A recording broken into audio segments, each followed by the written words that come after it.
नमस्कार, स्वागत है आपका हमारे चैनल पर। मैं हूं आपके साथ शिप्रा सैनी।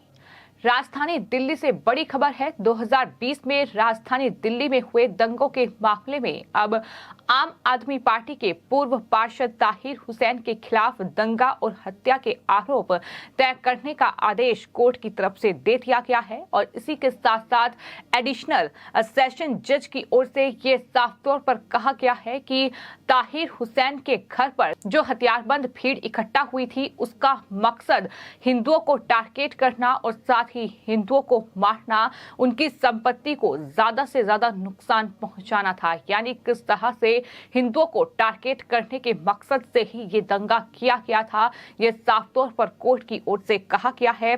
तो आपको ये बता दें कि 2020 में राजधानी दिल्ली में जो दंगे हुए थे उसमें कोर्ट ने ये आरोप ताहिर हुसैन समेत तमाम जो आरोपी हैं उनके खिलाफ तय किए हैं और इसी को लेकर अब जो एडिशनल सेशन जज के जो बयान सामने आए हैं, जो सुनवाई के दौरान उनकी तरफ से बातें कही गई हैं, उसमें साफ तौर पर यह कहा गया है कि जो भीड़ ताहिर हुसैन के घर इकट्ठा हुई थी, जो हथियारबंद भीड़ थी, इसी मकसद से ताहिर हुसैन के घर ये भीड़ इकट्ठा हुई थी। पेट्रोल बम इकट्ठा किए गए थे कि हिंदुओं को टारगेट किया जाए। भीड़ में मौजूद हर कोई एक दूसरे को उकसा रहा था। जाहिर है कि ऐसी सूरत में सभी आरोपियों के खिलाफ आपराधिक साजिश के तहत मुकदमा चलना चाहिए। ये बड़ी बात कोर्ट की ओर से कही गई है। साथ ही कोर्ट ने यह भी कहा है कि गवाहों के बयान से ये साफ है कि सभी आरोपी भीड़ में मौजूद थे। ये भीड़ हिंदुओं के घर पर फायरिंग, पत्थरबाजी और पेट्रोल बम फेंकने में शामिल थे। जाहिर है कि इसी भीड़ का मकसद हिंदुओं और उनकी संपत्ति को नुकसान पहुंचाना था। दूसरी ओर अंधाधुंध फायरिंग ये दिखाती है कि भीड़ हिंदुओं को मारना चाहती थी। कोर्ट ने ताहिर हुसैन और बाकी आरोपियों के खिलाफ हत्या की कोशिश, आपराधिक साजिश समेत आईपीसी की कई धाराओं में फिलहाल ये आरोप तय किए हैं। लेकिन जो बड़ी बात कही गई है वो यही कही गई है कि जिस तरह से आम आदमी पार्टी के ये पूर्व पार्षद ताहिर हुसैन, जिसे केजरीवाल समेत तमाम आम आदमी पार्टी के नेता क्लीन चिट दे रहे थे, बेगुनाह करार दे रहे थे, लेकिन अब कोर्ट ने ये कहा है कि इस भीड़ का मकसद ही हिंदुओं को टारगेट करके उन्हें मारना था और साथ ही उनके घरों को नुकसान पहुंचाना था। आपको ये बता दें कि 2020 में राजधानी दिल्ली में जो दंगे हुए थे उसमें दरअसल आम आदमी पार्टी के पूर्व पार्षद ताहिर हुसैन को गिरफ्तार किया गया था। उनके घर से भारी मात्रा में पेट्रोल बम बरामद किए गए थे, पत्थर उनके घर से मिले थे। यानी साफ तौर पर उन्होंने इस दंगे की तैयारी की थी, ये उन पर आरोप लगे थे और अब ये आरोप तय भी कर दिए गए हैं। इसके बाद बीजेपी लगातार अब आम आदमी पार्टी पर हमलावर है। केजरीवाल से अब सवाल पूछा जा रहा है कि क्या दिल्ली दंगों में हिंदुओं की हत्याओं का जवाब केजरीवाल देंगे। ये सवाल लगातार बीजेपी के नेता पूछ रहे हैं। बीजेपी नेता प्रवेश साहिब सिंह से लेकर तजिंदर पाल सिंह बग्गा, कपिल मिश्रा और तमाम जो सोशल मीडिया यूजर्स हैं, अब कोर्ट के इस आदेश के बाद उनका बयान सामने आ रहा है और इसी कड़ी में प्रवेश सिंह साहिब, जो कि राजधानी दिल्ली में बीजेपी के एक बड़े लीडर हैं, उनका ट्वीट सामने आया है। उन्होंने लिखा है कि केजरीवाल के लोगों ने हिंदुओं की हत्याएं कराई। ये अब साफ हो चुका है, ये मेरा बयान नहीं है बल्कि कोर्ट का बयान है। हिंदुओं के कातिलों का लालन पालन करने वाले अरविंद केजरीवाल हैं। दिल्ली की जनता जान चुकी है, दिल्ली दंगों में हिंदुओं की हत्याओं का जवाब केजरीवाल को अब देना होगा, ये उनकी तरफ से कहा गया है। इसी के साथ साथ बीजेपी के नेता कपिल मिश्रा ने भी अरविंद केजरीवाल पर बड़ा हमला बोला है और ये लिखा है कि अब तो अदालत ने ताहिर हुसैन को चार्जशीट कर दिया। कोर्ट ने कहा है कि हिंदुओं के नरसंहार के उद्देश्य से हथियार और बम लेकर ताहिर हुसैन ने दंगे किए। देश के बड़े बड़े नेताओं और पत्रकारों ने ताहिर हुसैन को बेगुनाह बताया था। क्या आज वो लोग दिल्ली की जनता से माफी मांगेंगे? क्योंकि राजधानी दिल्ली में जो 2020 में दंगे हुए थे, भारी संख्या में लोगों को टारगेट किया गया था। जो हिंदू इलाके थे वहां हत्याएं की गई थी और इस तरह से आईबी ऑफिसर की हत्या की गई।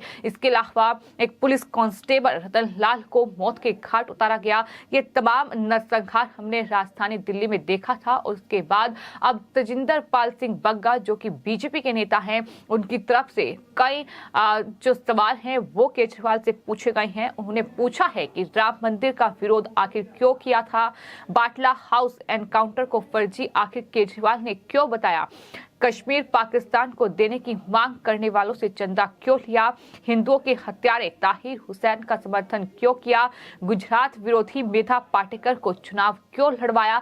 ये तमाम सवाल जो है वो तेजिंदर पाल सिंह बग्गा की ओर से पूछे गए हैं। तो साफ तौर पर जो कड़कड़डुमा कोर्ट में कि पूरा मामला चल रहा था और एडिशनल सेशन जज की ओर से इस पूरे मामले की सुनवाई करते हुए जो तमाम बातें कही गई, उसमें ये साफ तौर पर कहा गया कि ताहिर हुसैन के घर जमा हुई हथियार भीड़ का मकसद हिंदुओं को टारगेट करना था। और लगातार जो कार्रवाई ताहिर हुसैन पर हो रही है, जो कोर्ट में सुनवाई हो रही है, उसमें ये स्पष्ट हो रहा है कि हिंदुओं को टारगेट करने के मकसद से ही ये दंगा कराया गया था। ये वही ताहिर हुसैन है जिसे आम आदमी पार्टी के निर्दोष होने का सर्टिफिकेट आम आदमी पार्टी ने दिया और न्यूज चैनल ने अपने स्टूडियो में बैठाकर खुद को निर्दोष बताने का मौका भी ताहिर हुसैन को दिया गया। तो अब कहीं ना कहीं वो तमाम मीडिया चैनल्स के साथ साथ आम आदमी पार्टी और उनके नेता सवालों के घेरे में हैं। तमाम ट्वीट लोगों के सामने आ रहे हैं जिसमें ताहिर हुसैन आतंकवादी हैं, यहां तक कहा जा रहा है। और मेजर सुरेंद्र पूनिया की ओर से जो ट्वीट किया गया है, उन्होंने लिखा है कि ये आतंकवादी ताहिर हुसैन केजरीवाल का खास था। दिल्ली दंगों के बाद केजरीवाल और अरफा खानूम ने इस आतंकवादी को क्लीन चिट दी और सब जगह बचाव किया। आज तक आतंकी ताहिर हुसैन के जुर्मों के लिए केजरीवाल ने दिल्ली दंगों में मारे गए हिंदू परिवारों से माफी तक नहीं मांगी। ये भी मेजर सुरेंद्र पूनिया की ओर से लिखा गया है। तो इस तरह से अब आम आदमी पार्टी सवालों के घेरे में है। आपको ये बता दें कि दिल्ली में अरविंद केजरीवाल पर लगातार हिंदू विरोधी होने का आरोप लग रहा है। दिल्ली से लेकर गुजरात तक तमाम उनके जो नेता हैं वो ऐसे बयान दे रहे हैं जिससे साफ समझ में आ रहा है कि किस तरह से हिंदुओं को टारगेट करना ही एकमात्र लक्ष्य है। फिर चाहे वो राजेंद्र पाल गौतम आम आदमी पार्टी के विधायक का भरी जनसभा में ईश्वर को ना मानने की, लोगों को शपथ दिलाने की बात रही हो, या फिर जो गुजरात आम आदमी पार्टी के प्रभारी हैं गोपाल इटालिया, उनका ये कहना हो कि जो भजन कीर्तन होते हैं, जो मंदिर होते हैं, वो शोषण का अड्डा है, महिलाएं वहां ना जाएं। तो इस तरह के बयान उनकी तरफ से दिए जाते हैं। और अब इस तरह से ये बड़ा खुलासा या कह सकते हैं कि ये बड़ा आदेश जो कोर्ट की ओर से दिया गया, जिसमें ये साफ तौर पर कहा गया कि ताहिर हुसैन के घर जो भीड़ इकट्ठा थी, जो हथियारबंद भीड़ थी, उनका एकमात्र लक्ष्य जो था वो हिंदुओं को टारगेट करना था, वो हिंदुओं की संपत्ति को नुकसान पहुंचाना था। और हमने देखा कि किस तरह से रतन लाल जैसे और अंकित शर्मा जैसे जो आईबी ऑफिसर थे, उनकी हत्या कर दी गई। हालांकि इस पूरे मामले में आपको ये बता दें कि दिल्ली पुलिस ने दिल्ली दंगों में आईपी अफसर जो थे अंकित शर्मा, जिनकी हत्या की गई, उसका जो आरोपी है मूसा कुरैशी, उसे तेलंगाना से गिरफ्तार किया है। तो तेलंगाना से अब गिरफ्तार किया गया है उसका जो आरोपी है इस पूरी हत्या का। इसके अलावा एक और महिला जिसने रतन लाल की हत्या की थी, जो कि नोएडा से गिरफ्तार की गई है। तो इस तरह से अभी भी इस पूरे मामले में एक्शन जारी है, क्योंकि कहीं ना कहीं जिनकी हत्याएं हुई उन्हें इंसाफ अभी तक नहीं मिल पाया है। परिवार जो है वो दर दर की ठोकरें खा रहे हैं। लेकिन इस पूरे मामले में अब कोर्ट का ये बड़ा आदेश, जहां हुसैन और साथ ही इसके अलावा 6 और आरोपी हैं जिनके खिलाफ आरोप तय कर दिए गए हैं। और साथ ही ये बड़ी बात कही गई है कि हिंदुओं को टारगेट करना ही इनका एकमात्र लक्ष्य था। फिलहाल आपकी इस पूरे मामले पर क्या राय है, हमें कमेंट बॉक्स में जरूर लिखें और चैनल को सब्सक्राइब करें। धन्यवाद।